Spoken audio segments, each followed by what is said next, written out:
Recipe নিয়ে আপনাদের সামনে হাজির হয়েছি। দুধ কচু মাখা কাঁচা মেখে খাবো, কীরকম টেস্ট লাগে সেটাও খেয়ে বলবো। তো শুরু করছি আজকের রেসিপি।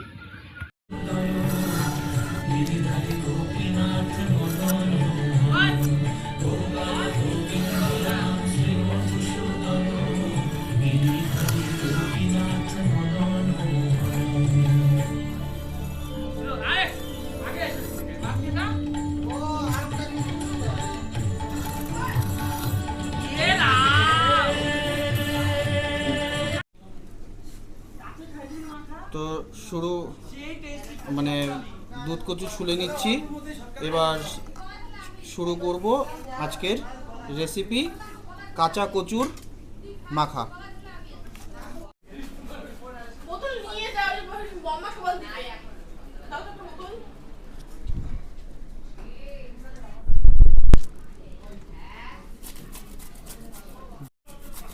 ভালো করে এটা কুচিয়ে নিব।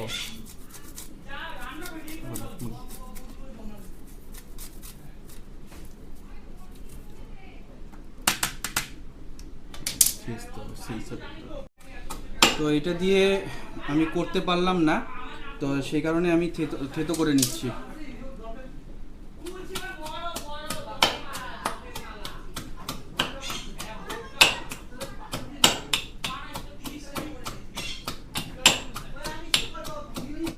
তেঁতুল নিয়ে নিলাম, এর মধ্যে দিয়ে দিব থেতো করা কচু, এটা দুধ কচু। এখন নিয়ে নিব স্বাদ মতন লবণ,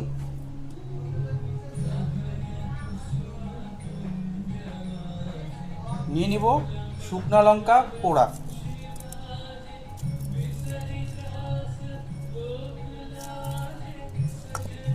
এখন ভালো করে মেখে নেব।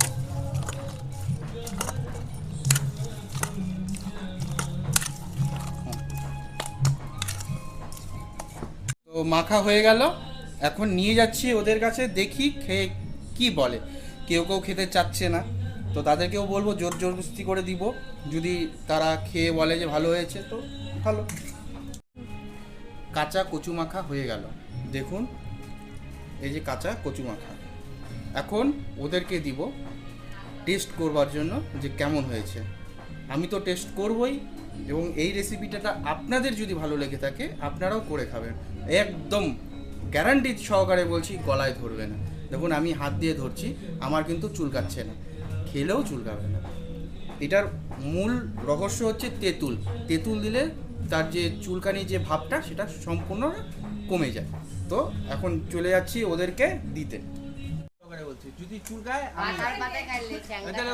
দারুণ হয়েছে, মনে হচ্ছে না যেটা দুধ কচুর মাখা। দারুণ হয়েছে, খুব সুন্দর। তোমরা তো খেলে বুঝতে পারবে, দারুণ।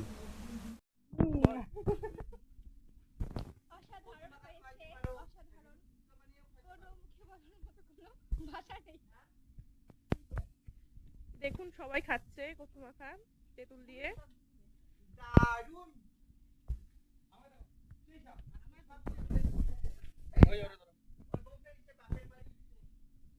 কেমন হলো খেতে? সেইটা না। আর আমাদের সম্রাটকে দেখি, সম্রাট আমরা সব প্রতি মিলে খেলাম সেই স্বাদ। আরো ঝাল দাও, আরো ঝাল দাও।